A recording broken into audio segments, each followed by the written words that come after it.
Okay, well, today's is lesson 11, and it's titled The Starving Time. The colonists in Jamestown had already suffered through disease attacks and long winters, but they were about to go through their most difficult experience yet. Let's pick up our story right where we left off. John Smith had just set sail back to England. Tensions rise. In 1609, the tension between indigenous people and British colonists began to rise. If you'll recall, the British had not done a good job of stockpiling their food, and because of this, they relied heavily on the Powhatan. The previous 7 years were characterized by drought, and the Powhatan's resources were strained. Unfortunately, the British became quite demanding, requiring more and more food.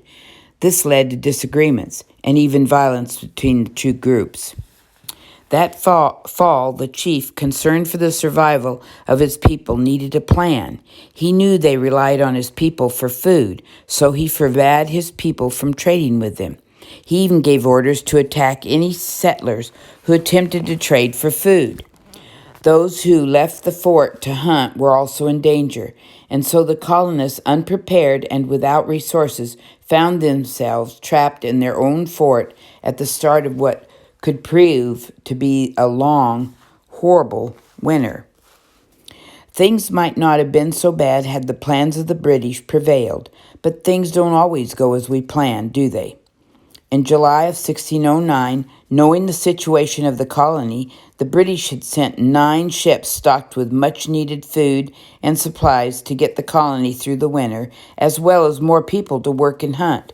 However, this unfortunate fleet of ships met with disaster and a hurricane. The fleet was separated in the storm. The largest ship, which contained most of the food as well as the leaders of the colony, was shipwrecked, and much of the goods were damaged.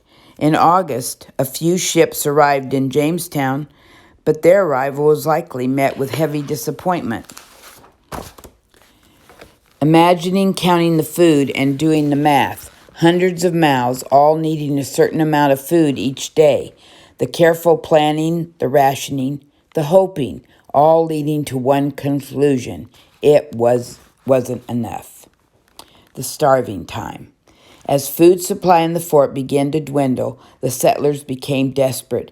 They could not hunt or forage in the woods for fear of being killed, so they began to eat their own animals, their horses, cats, and dogs.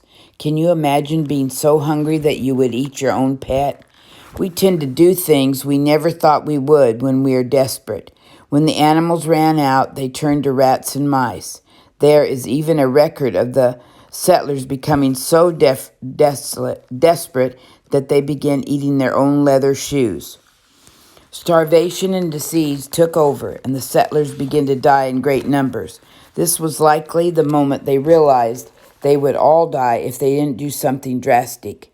It can be difficult to imagine the level of desperation, as most of us live in a society where we don't have to go hungry. Even the poorest among us often can seek the aid of programs with food and shelter.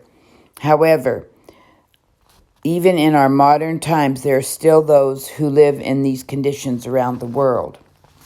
In Jamestown in 1609 and to 1610, lack of food and water led to weakness. Weakness meant they couldn't hunt for food or fight for their survival. Weakness led to sickness and disease, and the people starved. By the end of winter, only about 100 of the 500 colonists were still alive, and those who had survived were not in good health. Starving, sick, tired, and worn, these few survivors must have been so grateful when 2 ships arrived unexpectedly in May.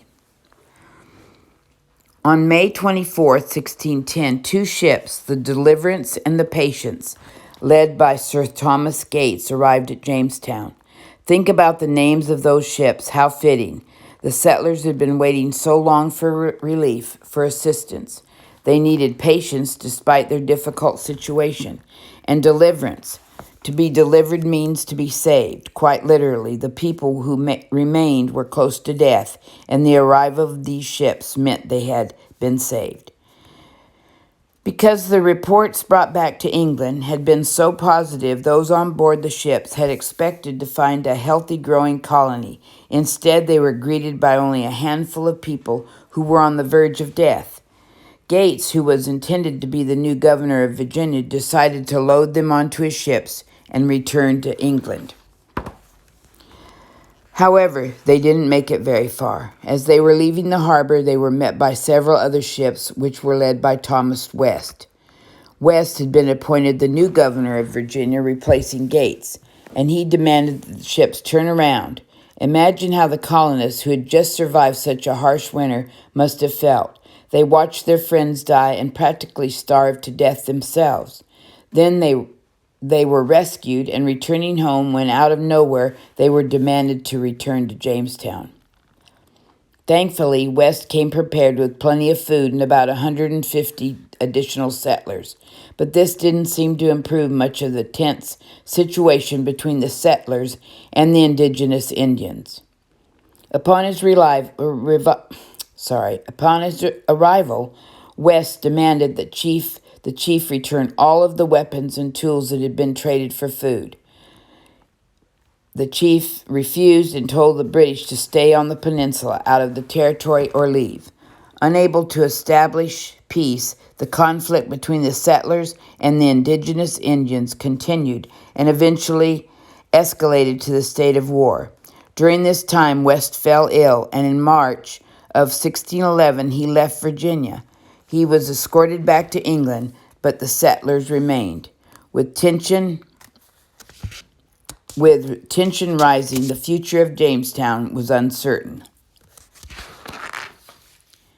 And that concludes our lesson for today.